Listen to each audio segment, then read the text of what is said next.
She walked in with scholarship and a dream. By the time she walked out, the town's most powerful families were on trial. One girl, one truth. Everything changed. Sierra Morgan stood in front of the wrought iron gates of Cresthill Academy, her fingers unconsciously tightening around the silver teardrop pendant at her neck. The only keepsake from a grandmother she'd never met, a woman who had once stared down segregation with quiet defiance. Sierra wondered her grandmother had ever imagined her granddaughter would one day set foot in the most prestigious school in Summer Hills, a place where the sneers were colder than the early autumn wind. That morning, her mother, Denise Morgan, still in dark scrubs and red dye from the night shift, had asked her just one question. "You sure about this? We can still go back to Roosevelt." Sierra pressed her lips together and nodded. "I'm not just here to learn. This scholarship is my ticket to Harvard. I'll be fine." But as she stepped through the heavy gate, her words felt like they were swallowed by the hush between scrutinizing stares and distant glances. The ivy-covered walls, the perfectly manicured lawns, the limestone buildings that looked more like castles and classrooms, all of it radiated a kind of unspoken power. Sierra, one of just 7 black students among more than 500, instantly felt the weight of 3 centuries of privilege settling silently on her shoulders. Her first class was AP American Literature, where Mrs. Whitaker, white hair neatly pinned, voice smooth like tea being poured into fine china, was dissecting Toni Morrison's Beloved. Sierra had read the book twice. She raised her hand, calm but steady. Beloved isn't just Seed's personal memory. She's a collective burden of a past that's never been properly mourned. Mrs. Whitaker looked up, slightly surprised. "Very insightful, Miss Morgan." From the back row, Preston Whitmore, blonde hair impeccably combed, uniform blazer crisp without a single crease, glanced over at her and squinted. Then he leaned in to whisper something to Chad, the broad-shouldered best friend seated beside him. When the bell rang, Sierra stood up, clutching her books tightly, hoping to slip out unnoticed, until a sharp shove to her shoulder knocked the stack from her arms. Books scattered across the floor. Preston shrugged, not even pretending to help. "Sorry, must be the scholarship throwing off your balance." Mrs. Whitaker was busy organizing papers. As if nothing had happened, Sierra bent down, collecting her books one by one, a chill settling in her chest, not from the shove itself, but from the realization that what her mother had feared was already beginning to take shape. In the days that followed, Sierra Morgan began to learn the language of silence. The sideways glances when she walked into a room, the empty chairs next to her in the cafeteria, the muffled giggles behind her whenever she raised her hand in class. No one said her name aloud, but everyone knew exactly who she was. And behind it all stood Preston Whitmore, the son of Mayor Edward Whitmore, the golden boy of the town, star basketball player, heir to a life destined for success. He didn't have to get his hands dirty. One sly comment, a casual shrug, a misstep in the hallway. That was all it took. Then his crew, Chad, Nolan, Zane, would handle the rest. One day, when Sierra opened her locker, a sharp, acrid stench hit her square in the face. Someone had poured urine all over the backpack she'd left in the gym the day before. She didn't cry. She just stood there, fingers trembling, quietly wiping down the soaked pages of her notebooks with tissue. When she brought the dripping backpack to Vice Principal Rogers' office, he only furrowed his brow. "Are you sure you didn't leave it somewhere you shouldn't have?" Sometimes students just play around. The word struck like a blow to her already fragile sense of dignity. No one cared. Or worse, some knew and didn't think it mattered. In chemistry, Sierra was carefully pouring a solution into a test tube, an experiment she prepped all week, when Nolan brushed past her, bumping her elbow just enough. The chemical spilled across the table, burning holes in her lab papers. "Oops," he said with a smirk. Must have been an unintended reaction. Mr. Mathers glanced over. "Be more careful, Miss Morgan. No second chance. No do-over."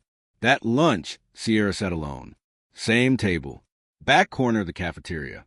Still and silent. But this time, her gaze didn't drop to her tray. She looked up, right at the fragile, manufactured order surrounding her, at the system designed to protect the Prestons of the world, and bury the ones like her. She said nothing, but something inside her was beginning to stir.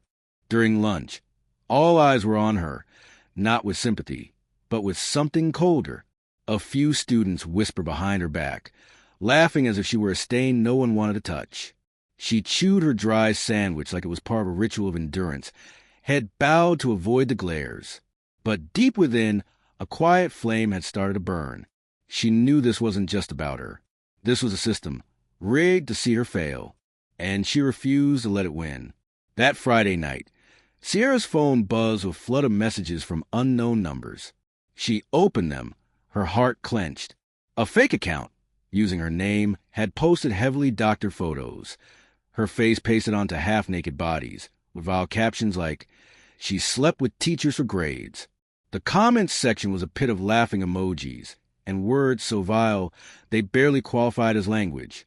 She gripped her phone so tightly her knuckles turned white. Everything collapsed. Her image, her dignity, even her sense of safety had been stripped bare. She ran into the bathroom, locked the door, and cried, no longer composed, no longer strong. Her mother, Denise, had just returned from a night shift. She knocked gently. "Sweetheart? What's going on?"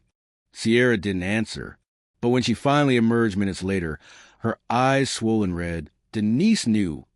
This wasn't just schoolyard cruelty anymore.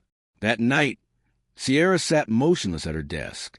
The soft yellow light spilled over her notebook, filled with math formulas and Morrison quotes, but her mind was completely blank.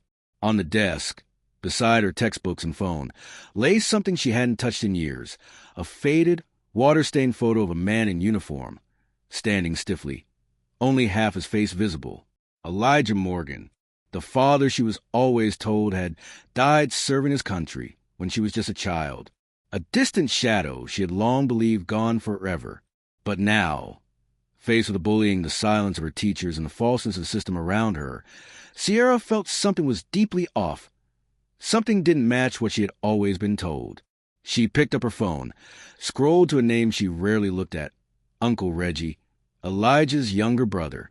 Her finger trembled as she hovered over the screen, then tapped call. Reggie speaking. "This is Sierra. I need my dad." There was silence on the other end.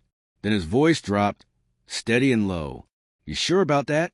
Once you call him, there's no going back." "I know," Sierra said, her voice steady, eyes burning with new fire. "And I'm ready." 3 days after that fateful call, on a gray morning in Summit Hills, a long-distance bus pulled into the small Greyhound station next to a run-down gas stop on the edge of town. Among the passengers who stepped off was a man wearing a worn army jacket, a heavy canvas bag slung over his shoulder, his graying hair neatly cropped, and eyes dark as if they'd seen a world long since turned its back on him. Elijah Morgan had returned. No phone call, no text, no warning. He simply showed up, quiet and precise, as if he'd been watching all along from afar. At the third-floor apartment of the weathered building where Sierra and her mother lived, Denise opened the door and froze. Her eyes met the familiar gaze she had fought to forget for over a decade. No tears, no accusations, just a whispered, broken sentence. "You shouldn't have come back."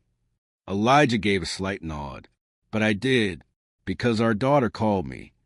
Sierra stepped into view from the hallway, her old sneakers squeaking softly on the wooden floor. She stood still, face to face with the father she had believed was dead. No hug, no tears, only the silence of blood reconnecting through a shared wound. "I called you because I need the truth, and because I can't do this alone anymore." That night, Elijah didn't sleep.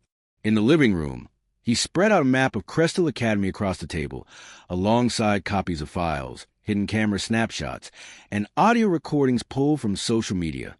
Intel he had gathered covertly over the last 2 days. In the dim light, he moved with the precision of a seasoned operative, analyzing Preston's routes, mapping the school board members' schedules, and marking vulnerabilities in the security system that Principal Everett had tried hard to conceal. Denise stood silently behind him, watching her ex-husband turn their modest living room into a tactical command center. "You planning a war?" she asked softly. Elijah didn't look up. His voice was gravelly. No, this isn't war. He paused, eyes locked on a photo of Preston, Whitmore grinning, beside the mayor. This is a target acquisition mission, and I won't have to pull the trigger if the system collapses on its own. On Thursday afternoon, Sierra's phone buzzed with a message from Lena, a sharp-tongued, tough new friend whose mom worked as a janitor at Cresthill Academy. I'm stuck at the old boathouse near the lake. Hurry, I'm scared. No answer came from her calls.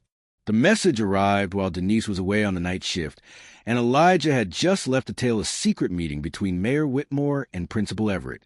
Sierra stared at the screen, her heart racing. Lena wasn't the type to send a message like that, unless it was serious. Without hesitation, she threw on her jacket and ran. But she didn't know it was a trap, and her father had anticipated it. The old boathouse lay hidden deep in the woods behind Cresthill.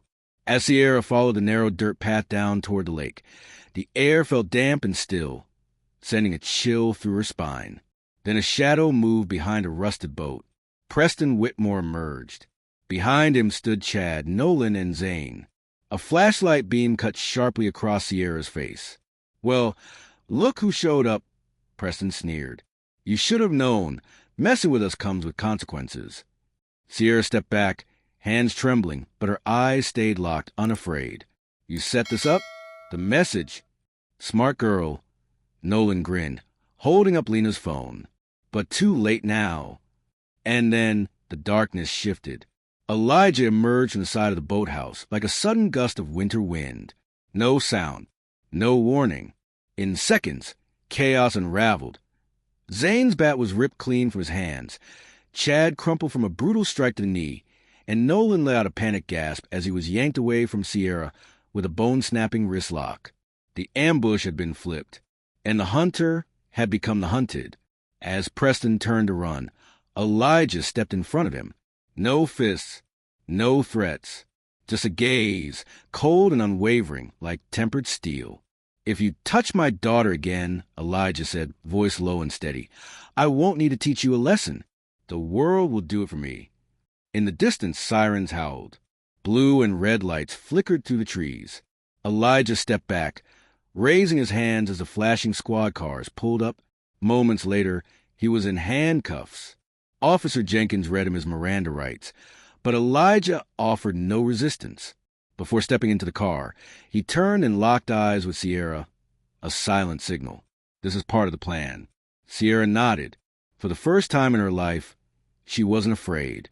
Preston had just fallen into the very trap he'd set. The next morning, Sierra and her mother set up a makeshift command center on their kitchen table. Papers, laptops, and encrypted hard drives scattered like pieces of a puzzle. Though Elijah was in custody, he was still in control. This had always been step one. He left everything here, Sierra whispered, opening a large manila envelope her father had hidden on the bookshelf. Inside was a black USB drive labeled in his handwriting. Phase 2, go public. With the help of Micah Reed, a white classmate with messy hair, unmatched socks, and a hacker's brain, Sierra began compiling the audio recordings Elijah had gathered over weeks of surveillance.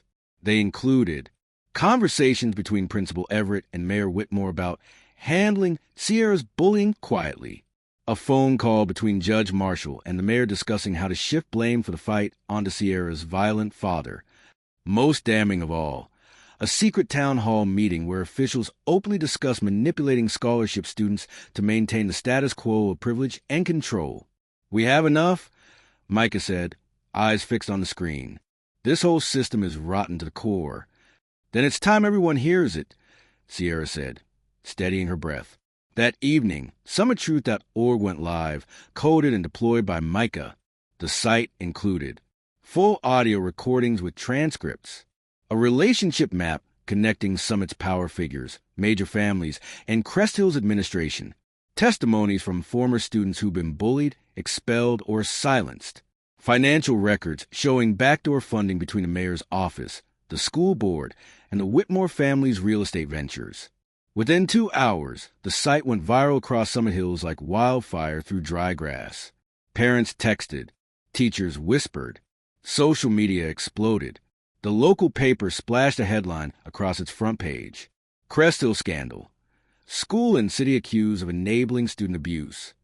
Back at the detention center, Elijah sat calmly on his bunk as a supervisor burst in. A guard leaned in to whisper something in his ear. Elijah nodded once, slowly. Outside, a storm was rising, and this time, the whole town would have to face the truth. The cramped third-floor apartment of the Morgan family had transformed into a full-fledged war room. On the wall, a large map of Summit Hills was plastered with red string connecting the town's power players. Principal Everett, Judge Marshall, Police Chief Terrence. And at the top of the pyramid, Mayor Thomas Whitmore. Stacked hard drives lay like bricks under the kitchen table. Every night, the glow from 3 laptops lit up the determined faces of a family no longer willing to stay silent. Denise, Sierra's mother, was no longer a bystander. Though her shoulder injury hadn't fully healed, she sat in a folding chair, phone in hand, swiping rapidly. I just spoke to the Parents' Council at Mount Hope Church. They promised to push the Summit Truth website across the entire school district. She said firmly, if this town thinks it can silence us, we'll make damn sure they hear us instead. Sierra, clad in a worn gray hoodie and one headphone hanging off her ear, was editing the latest video. A shaky interview with a former student who'd been bullied by Preston so badly he'd changed schools. She added subtitles, cut out the tangents, and nodded to Micah. Upload to YouTube. Tag at #JusticeForSummit.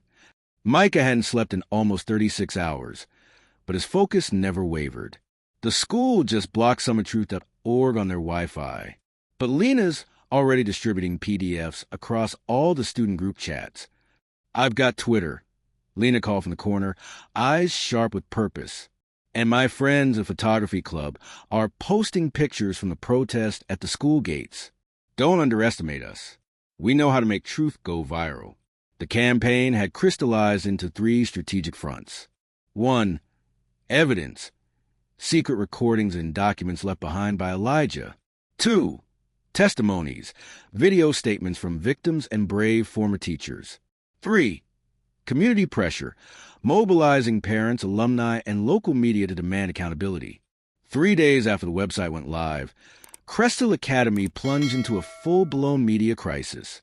Local news stations ran nonstop coverage. Archived stories of swept under the rug bullying incidents resurfaced on Facebook in waves. Sierra glanced at her mother, then at the latest video playing on her laptop screen. I didn't think things would change this fast, she said softly. Denise placed a hand gently on her daughter's shoulder. It's not fast, honey. It's right on time, and with the right people. On a gray Monday morning, with clouds hanging low over Summit Hills, the local television station abruptly cut its morning cooking segment to air breaking news. Mayor Thomas Whitmore has been taken into custody by federal investigators on charges of corruption, complicity in school violence, abuse of power, and obstruction of justice. At Cresthill Academy, the hallways came to a standstill as phones lit up with the footage.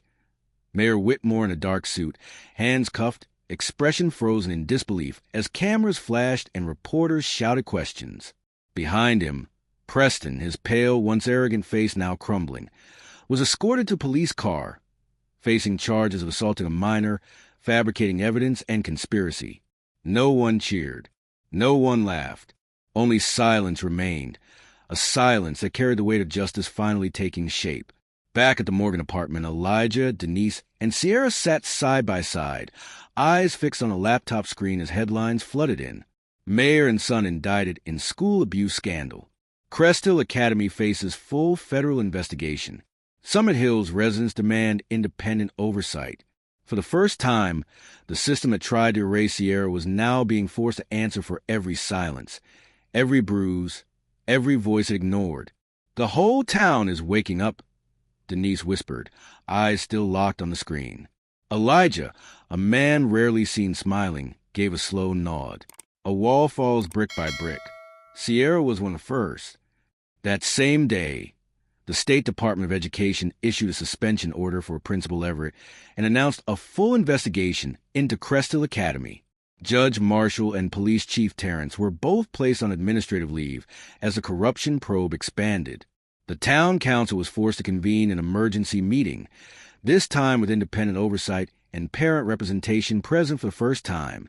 At school, Lena led a group of students in an open forum held in the main courtyard.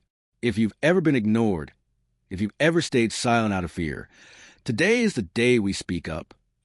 Micah projected the audio recording of Preston confessing to his crimes on a large screen. Several teachers who once chose silence slipped out of the room, heads low, while a few parents in attendance began to clap. A quiet but growing ovation for the truth. Sierra stood silently in the back row, her fingers clutching the teardrop pendant from her grandmother. In the dim light of a gray afternoon, she was no longer a victim. She was the first bolt of lightning to tear through the sky of silence. 1 month after Preston Whitmore and his father were arrested, Cresthill Academy felt like an entirely different school, not because of fresh paint or colorful banners, but because of the atmosphere in every footstep, every glance, and every voice echoing down at hallways. Principal Everett had officially resigned. He was replaced by interim principal Dr. Thompson, a former head of a renowned public school known for equity and multicultural leadership. She arrived without fanfare or flowery speeches, just stood at the Monday morning assembly and said, "I'm not here to replace the old guard. I'm here to rebuild the foundation with all of you from the roots." And true to her word, things began to shift. Crestill's curriculum was revised to include courses on social justice, privilege awareness, and community leadership. Teachers underwent bias training and learned new strategies to respond fairly to classroom dynamics. Behaviors once dismissed, like whispered microaggressions or willful disregard, were now named, addressed, and taken seriously. But the boldest transformation came in the formation of a new entity, the Student Ethics Council, with Sierra Morgan elected as its first chair. When Sierra stood on the auditorium stage for the first time, wearing a simple hoodie, her natural curls flowing, no one saw her as the girl who got bullied and survived. She was something else now, and she spoke with clarity and conviction. Justice isn't served by removing a few bad actors. It comes from confronting a broken system and rebuilding it together. This council doesn't exist to retaliate. It exists to protect those who've never had a voice like I once didn't. The silence that followed her speech wasn't avoidance. It was true listening. Outside the school walls, the system was shifting too.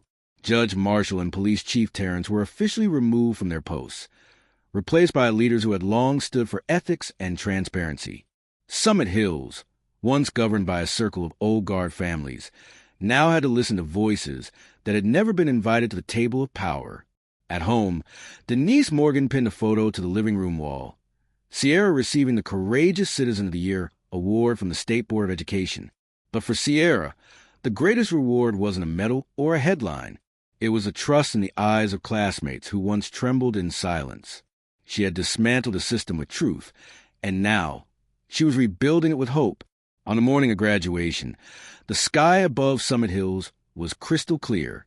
Sunlight poured gently over the athletic field of Cresthill Academy, a place once tainted by injustice, now transformed into a ground of recognition for a rising generation walking tall. Behind the stage curtain, Sierra Morgan stood quietly, her fingers wrapped around a small medal hanging from a red ribbon. On stage, the American flag fluttered above rows of graduates, teachers, families, and even former skeptics, now present to celebrate a symbol of transformation. Interim Principal Dr. Thompson stepped up to the podium, eyes gleaming with pride. This year's student speaker is not just our valedictorian. She is someone who taught us a lesson in justice, courage, and what it means to challenge and change an entire system. Please welcome Sierra Morgan. Applause rose like a wave crashing on shore. Elijah Morgan, seated beside Denise in the parents' section, didn't stand, but his eyes, once hardened by years spent peering through the scopes of sniper rifles in war zones, welled up as he watched his daughter walk into the light. Sierra took a deep breath. She didn't carry a printed speech. She carried only the truth of what she had lived and learned. I wasn't born to be listened to. There was a time I stayed silent when people told me I should be grateful just to be given a chance. But I've learned something. When you use your voice to defend others, you don't just speak truth. You make room for justice to exist. She paused, her gaze sweeping the crowd. Where Lena beamed brightly, Micah offered silent thumbs up, and former outcasts sat proudly in caps and gowns beside those who once ignored them. Justice isn't the end. It's a beginning, a foundation that gives others the courage to step forward. And in that moment, Sierra Morgan was no longer just a graduate. She was a builder of bridges, a breaker of silence, and a spark in a generation that refused to be quiet. The ceremony ended in music and tight embraces.